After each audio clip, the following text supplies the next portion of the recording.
Ray Bowers Sorensen's entrance into this world was sudden and unexpected. He arrived 2 months early on August 22nd, 1917, born to Harriet and Benny Sorensen. He was their third child. Burke, their oldest, was 4, and Clara was very sick and 2 years old at the time of Ray's birth. Harriet had just taken her 2 children to her mother's house to tend Clara and Burke when Ray was born. Ray was born so unexpected, and he was so tiny, less than 5 pounds. No clothes, no name thought of. Grandpa Bauer said he needed a little name for so little a boy, so he gave him a blessing and named him Ray. We had no idea he would live, but Grandma Bowers, overseeing it, he made it. Harriet says that this was one of the times in her life when she had to depend on something other than her own power. When Ray was 3 weeks old, she took her children and went back to the ranch. The ranch house was so cold and too drafty for such a tiny baby. The single board walls had cracks between them that let in a lot of the cold. Harriet took strips of denim from the men's old overalls and stuffed them into all the cracks. They put a small stove in the west end of the room, the cook stove in the east side, and the big table to park the baby on in the middle, and she got along fine. Ray was small at first and stayed close to home. That is why he became, for as long as he lived at home, his mother's best helper. He was always concerned about making life easier for Mom. Just before he started school, he somehow got a tick stuck in his ear and could not get it out. Eventually the ear got infected and caused some pain. In the end, it came out in pieces and the ear eventually healed. In the long run, this little episode was to be a life-changing event.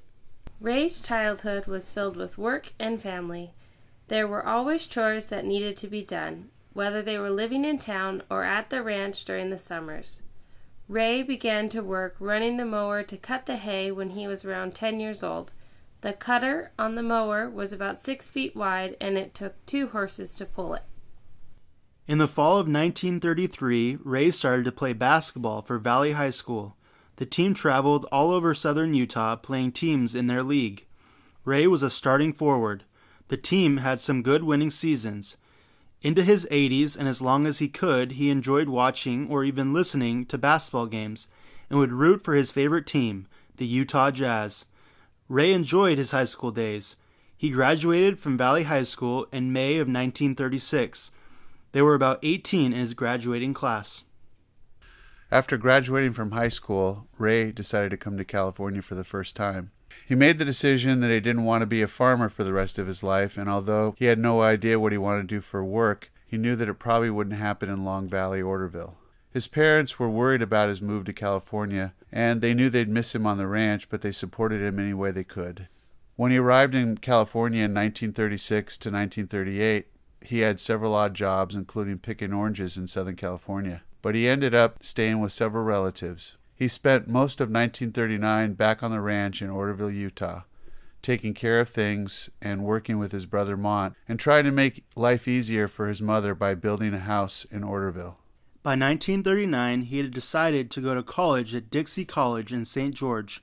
He earned his pilot's license and wanted to join the Air Force, but the tick had destroyed his eardrum and they would not take him. He'd also taken a sheet metal course at Dixie, and his instructor told him to go to Douglas Aircraft Company in Santa Monica, California. He took the bus to Santa Monica and had a job the same day he arrived. Betty Jean English was born in the Black Hills of Lead, South Dakota on the 27th of November, 1923. Betty was the middle of 3 children. She had one brother 7 years older and another brother 10 years younger. Her mother, Anna Louise Shadle, was the last child of German immigrants who came here in search of a better life. Her father was the grandson of Irish immigrants who came to America to escape starvation during the devastating Irish potato famine. Lead, South Dakota, was in the rich gold mining area of the country. Her father and uncles worked their whole lives for the Homestake gold mine. Lead was a progressive area, and Betty and her 2 brothers had great educational opportunities. She was involved in a wonderful music program and acted in plays. Both of her parents were musically inclined, and around 1937 they bought a piano. All of the children took piano lessons. Singing was big in Betty's life.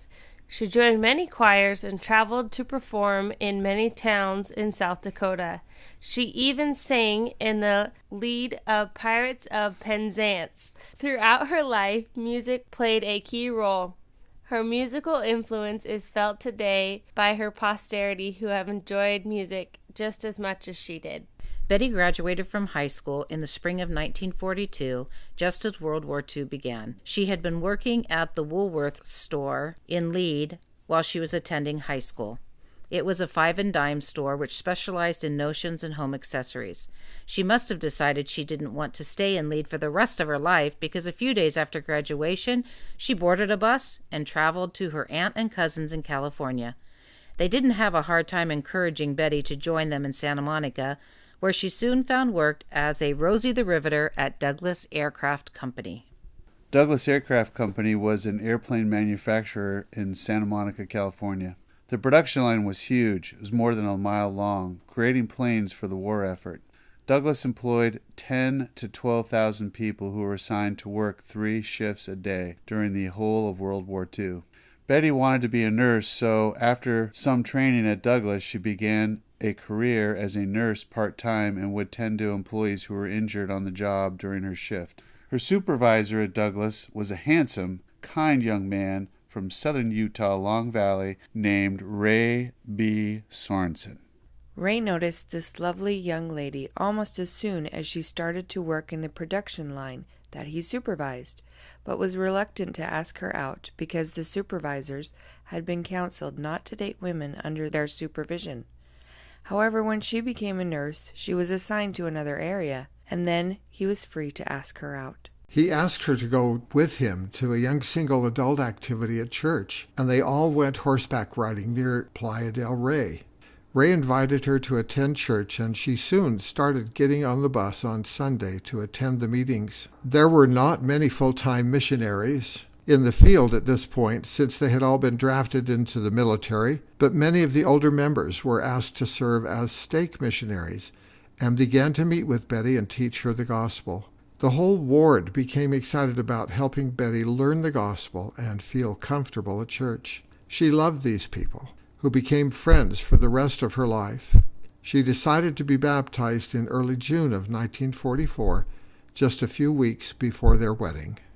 Ray and Betty were married June 17th of 1944. They honeymooned in Zions National Park, then Betty moved into Ray's duplex on Bay Street, and on June 6, 1946, Q. Edward Sorensen was born. In the fall of 1946, they made the trip to southern Utah and were sealed as an eternal family in the St. George Temple, November 30th, 1946. Ray's brother Burke and his wife Beth were there as well. Betty loved being a new mom. Being from South Dakota, she grew up with very cold weather and learned to keep warm by bundling up. So when she had Q, that's what she did with him as well, even though the winters in California were much warmer. Betty loved Q's curly hair and wouldn't cut it for a long time. For the next 5 years, it was just Betty, Ray, and Q. Lynette Ann Sorensen was born on July 22nd, 1950, and Q had a new little sister to play with. After Lynette was born, they moved into a fourplex on Ocean Park Boulevard. Then they moved to a house on 16th Street. They had a 3-acre plot of land by the house and had chickens, ducks, and rabbits. A grape arbor lined the fence. It was great fun to play outside with the animals. It was in that house they welcomed Scott Hance Sorensen on February 10, 1955. In the spring of 1959, Ray and Betty bought a house of their own for $12,000. 1201 Pacific Street would be their home for the rest of their lives. Shortly after they moved in, Richard Bowers Sorensen was born on June 27, 1959. The 1960s were a busy time for them. Q graduated high school in 1962, Richard started kindergarten in 1964, and Betty and Ray had their hands full with 4 children. Little did they know that their family wasn't complete just yet. Q was called to serve a mission in Guatemala. While there, he received a letter that his mother had written, but the letter was actually from his new little sister. Julie K. Sorensen was born May 22, 1966. A surprise to both mother and father, but especially to her big brother, who had no idea his mother was pregnant. Ray worked at Douglas Aircraft from 1941 to 1947. He wasn't unemployed for long and started working at Precision Sheet Metal in 1948, and he worked there until he turned 70 in 1987. He was always busy and loved working with his hands with metal and wood. Even in retirement, he kept busy in the garage with his bandsaw. He made things for his grandkids, like a rocking chair, wood puzzles, and a baby doll crib. In the early 1980s, he started working on digging out a basement under the house, just as he had for his mother in Orderville. He built it so well that it passed inspection 50 years later. His church service included working with 3 different bishoprics for 17 years. He also devoted his time and talents working on building the Los Angeles Temple and remodeling the Santa Monica Chapel. Betty worked as a diligent homemaker. Then in 1974, she started working at the Will Rogers Elementary School as a teacher's aide. She must have missed being around little children. She was so good at working with them, teaching them, and loving them. She walked to school every morning, which kept her pretty healthy. She also served in her ward as a primary chorister for an unbelievable 45 years. All of her children have memories of the kitchen table being covered when Betty would make posters to teach the primary kids a new song. Hundreds of children grew stronger testimonies while sitting in the primary in the Santa Monica First Ward, singing songs about their Savior. Ray and Betty loved their grandchildren and had a special relationship with each one of them. Betty made the holidays very special with carefully picked out gifts for each grandchild. Going to dinner at their house was always a special occasion. Betty was a wonderful cook and set a beautiful table every time. Their later years were filled with family, whether it was a holiday, a home improvement, or many trips back to Massachusetts to see Lynette's family, or an Orderville reunion. They were always on the go. Their 50th wedding anniversary was in June of 1994. All of their children and their grandchildren were there for this special occasion. Betty passed away on October 9th, 1996. Ray missed her terribly, but even when his eyesight and hearing was failing, he would always say, "It's a great life, isn't it?" He was optimistic until the last. He joined his wife May 19th, 2007. Ray and Betty fell in love while working with each other while making aircraft at Douglas Aircraft during the Second World War. Betty joined the Church of Jesus Christ of Latter-day Saints, and for the rest of their lives together, they learned to follow Jesus Christ by loving and ministering to each other, family, friends, and those in need. They are a great example of charity, frugality, and determination to serve others and thus build the kingdom of God on earth as they prepare to live with Him in eternity. Their lives are a blessing to all who knew them. Remembering them and their everyday cares and actions, even today, is a pattern to all who knew them of how to live a happy life in spite of challenges and difficult times. They are remembered every day by those who seek to follow their example toward Him. Even today, I was remembering some of the experiences we had together and hearing the kind counsel and advice and encouragement they were always willing to offer me if I would listen. I can hear Betty's voice saying, "If it's worth doing, it's worth doing well." Ray's life, well lived, is a light and constant reminder of how to care and love. May we always remember their love for us individually.